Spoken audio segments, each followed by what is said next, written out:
Greetings. Welcome back to my Poet Podcast. I am your host, Alex Murdoch. Great to be here, sharing out positive energies to all the supporters and people that's been following the channel. I appreciate you all, and thanks for sharing your viewpoints, whether it be on social or on more YouTube or different things like that. People have been chiming into different ideals that I've been speaking about. It is important. It has not gone amiss, and of course, I have replied to a few of them. So thank you. Appreciate the support and chiming into some of these thoughts that's been knocking around in my head that I put out there. Well, that's neither here nor there, I should say.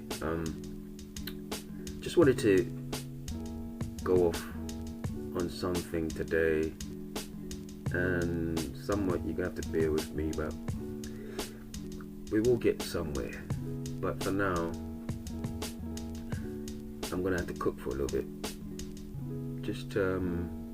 But we'll start with this. We'll start with this piece, or should I say, the quote from a piece. Just give me a second.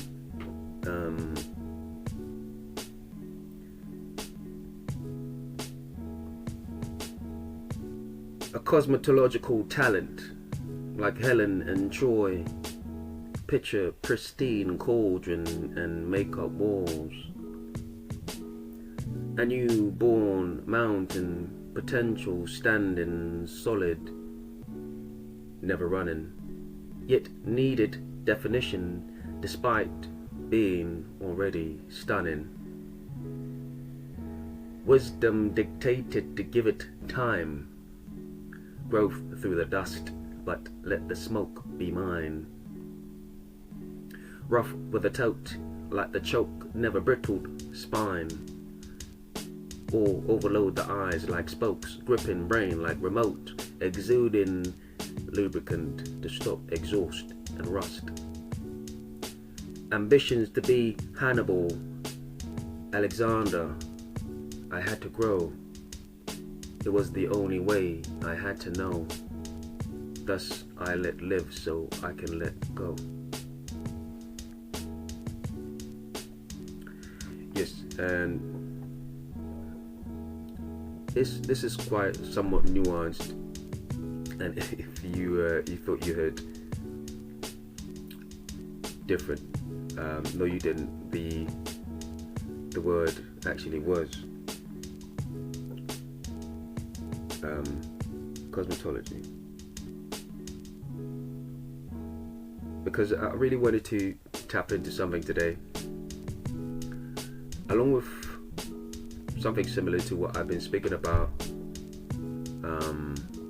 which is beauty, at least from the viewpoint that that is the mad poet viewpoint somewhat. But let's go into it,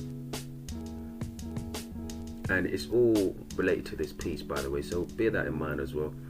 This quote that I just shared. I think for me, there was always beauty in history, whether it be myths, legends, actual history. There is, or even just the stories that we know of. There was always, I'd say, beauty tamed the beast. These different types of concept, you'd say, but it also saved it. It also saved the beast, and in some cases destroyed. Beauty also destroyed everything around it, including itself. So there's different ways to, we've seen that beauty somewhat affected the environment or the surrounding. let us start with the one place that alludes to this very fact, or should I say an example of this that is somewhat really out there pertaining to whether it be just a mere myth. We have Helen of Troy, who was well known for her beauty, so much so that an empire went to fight for her. Of course, a myth, but in the end, an affair with a young prince of Troy caused a war, basically, and it in the end ended up causing the crushing of an empire, according to Greek mythology anyway. Now to the other side, let us move to more realistic measures where we saw, and this is perhaps somewhat more subjective, realistic measures where we saw beauty defeat the beast, or more importantly, or more specifically, the man. A lot of people may be familiar with Mark Kerr, which is the individual that The Rock played in the role, he played the role of in the film The Smashing Machine, and I think this is, he put on, I believe, something along the line of around 300 pounds to play this role. So he was, Mark Kerr is literally a beast. He's so big,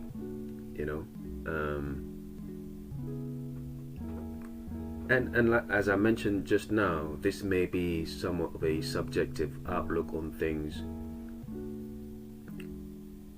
So let me say this first and foremost. However, after watching the movie, what I saw was beauty in the end defeating the beast.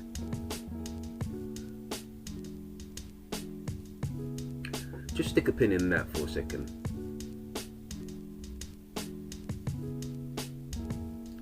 Stick a pin in that.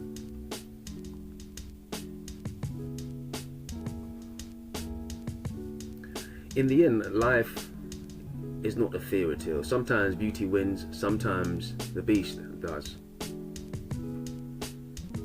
In other tales, they destroy each other, like Romeo and Juliet is very common. A lot of us, or most people do, especially when it comes to English tales. I want to go further into history, or let's go deeper into this whole situation. And let's not be, of course, I'm making a short story long, but in essence, the primary reason I'm bringing all this to is where we're headed now. Beyond biology, what is the calling between beauty and the beast?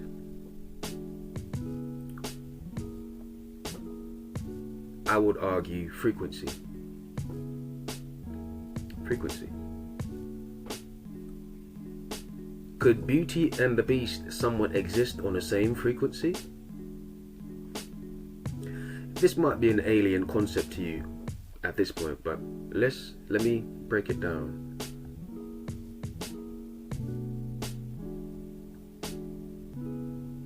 Let us break down what constitutes beauty. It could be argued because people love to split hairs, like myself, of course.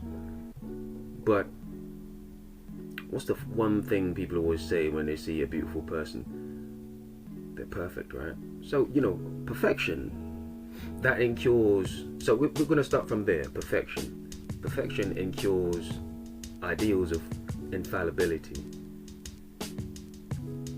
That screams burden, the idea of being this one standard all the time. And I will quote Nietzsche on this one, exclaiming, it takes a certain type of health,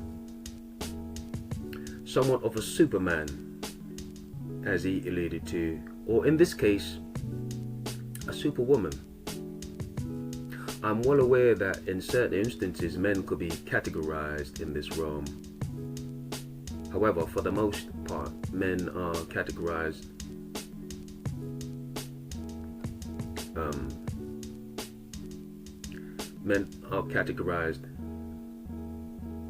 as the beast. But also, in the other instances, women can be classed, or for the most part, they can be classed as beast as well, but for the most part, they are deemed as beauty than they are beast. We can just play with that whichever way we want, but even just that idea alone, there is a certain spectrum there. And the one commonality, or the one variable that's consistent, is frequency. I would argue the undisputable classification, the undisputable classification is frequency. I was having a brief debate with somebody about a clip of my previous second to last episode that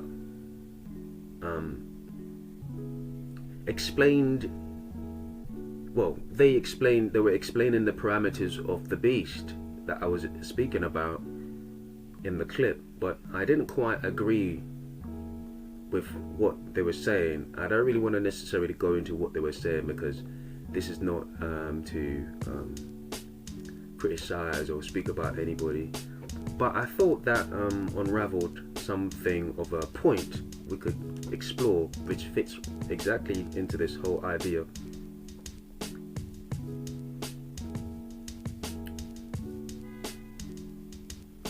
To acknowledge the open-mindedness for dialogue of that, and intellectual jousting of that person. I want to mention that part as well.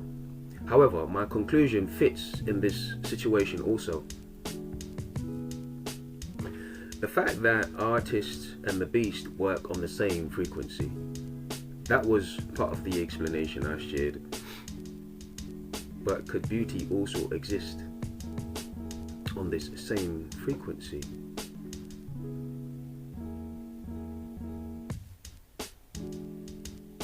Art, or should I say the artist, and the beast is somewhat of the same.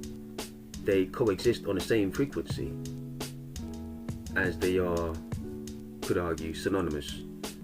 They can so relate with each other. The beast experiences a level of sensitivity that the artist also possesses. But I think the perception is the only differentiation between the two. What may be sensitivity to the point of being painful to the beast is a tool to the artist. For example, and you could argue Superman fits into this whole situation. But if you think about the reference that I was speaking about 2 episodes ago was pertaining to the Wolfman. If you think about sensitive hearing to the point of being painful, that would be something a beast would experience as the Wolfman that I was speaking about. If you think about sensitive eyes to the point of it being painful.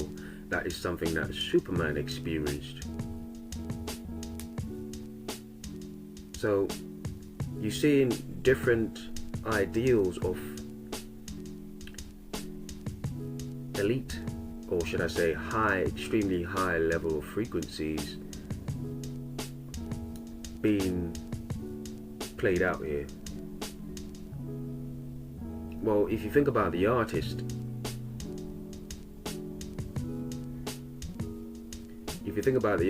it's the same concept. It's the same type of sensitivity that encapsulates the experience of an artist. I would argue there's a certain readiness that, and perhaps that's a talent, to endure or to understand these parameters and know how to coexist within these parameters. We could use the lightning rod. The concept of the lightning rod, designed to conduct, allow energy to run through it, not necessarily contain it, just to run through it. I would argue this is what the artist, and in some sense the beast, but perhaps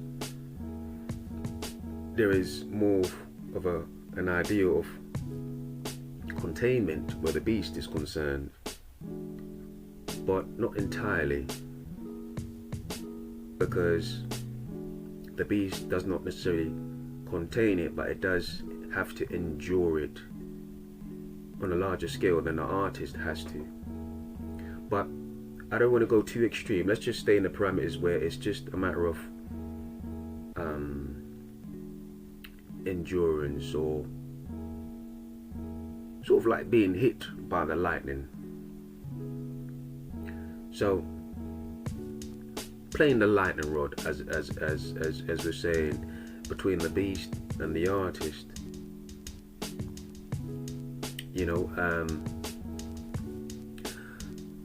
I would argue this is what the artist and the beast are going through, the ability to endure lightning, or in this case, and this is the kicker, more technical term of it, I would say in this case for the artist is infinite intelligence on the artist side, perhaps on the beast side as well, but again, not the understanding of the environment, and so perhaps that's why everything to a degree is pain for the beast.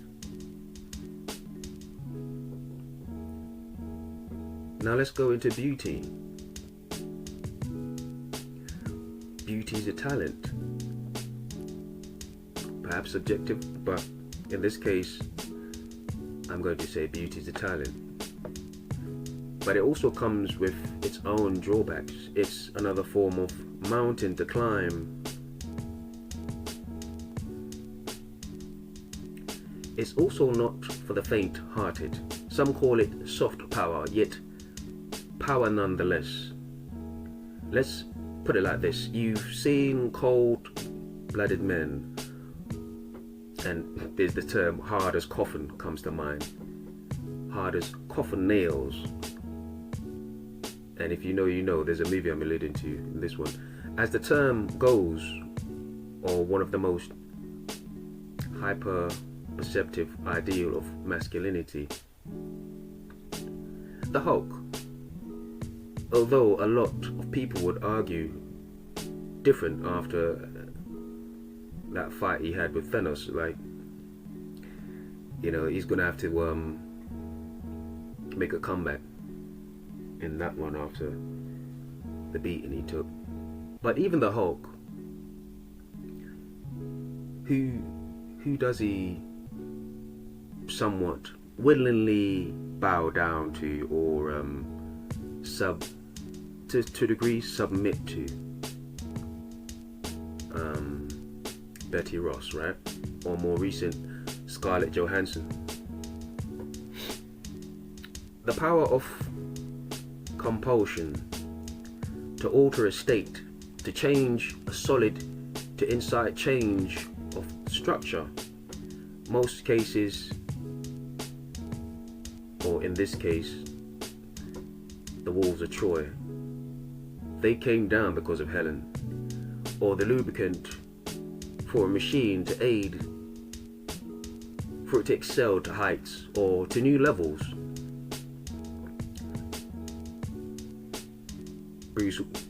Not Bruce Wayne, I'm about to say Superman to Lois Lane, because I would argue she's a significant part of his coming to and main staying there, which is another chapter, but I don't want to go too far there. To pick up on, or should I say, to pick up a broken beast and put it back together. We mentioned the Hulk before and his fight with Thanos.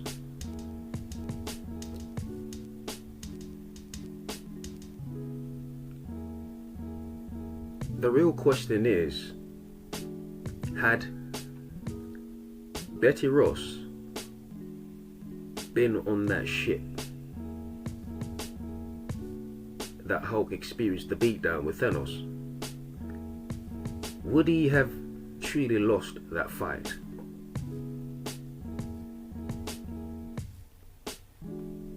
That would be my only conclusion on this.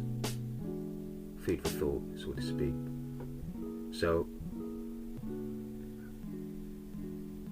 I would love to get your thoughts on this whole ideal that I'm speaking about.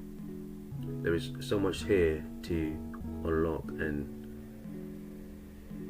to explore, but there you have it.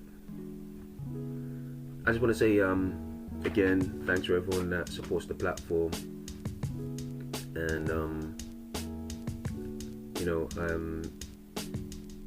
it's encouraging because it gives me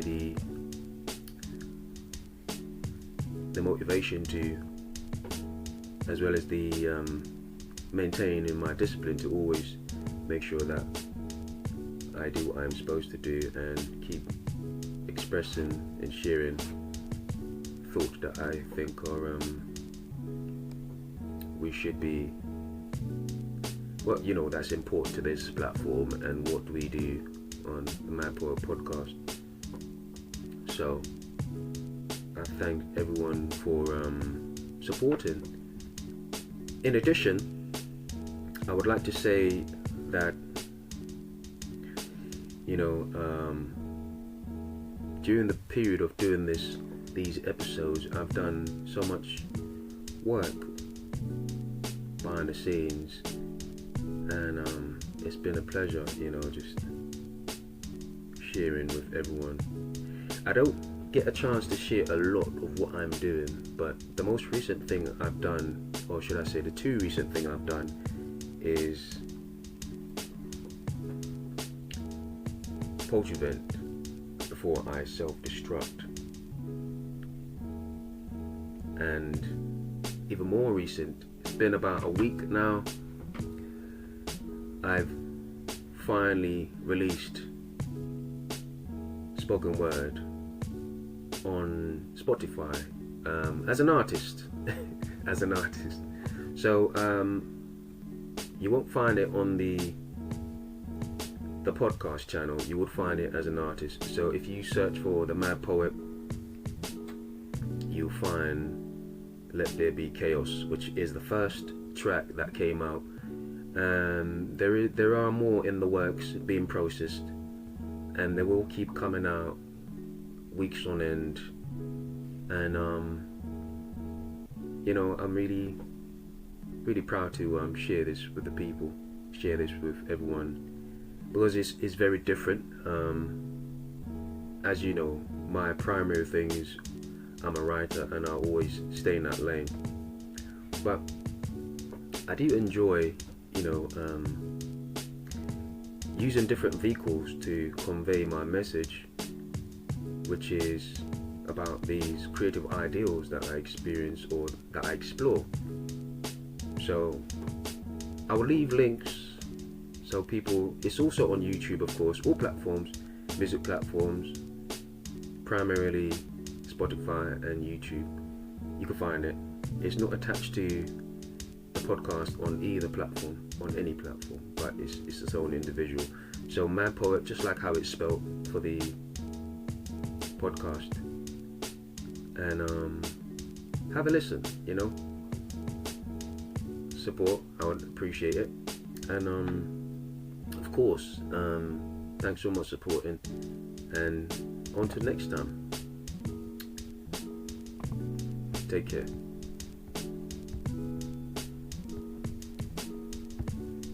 Speaking words to the birds, blushing at the mouth, they would hurry to scurry. In my departure they would worry, but like Alice, I get homesick, hurting at the pit of my fingertips.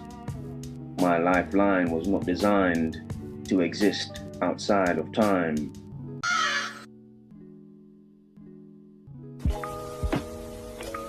Mind over matter, overcompensating, overstatements, crookedness related, the soul's churn in return, mental overstimulation, one word.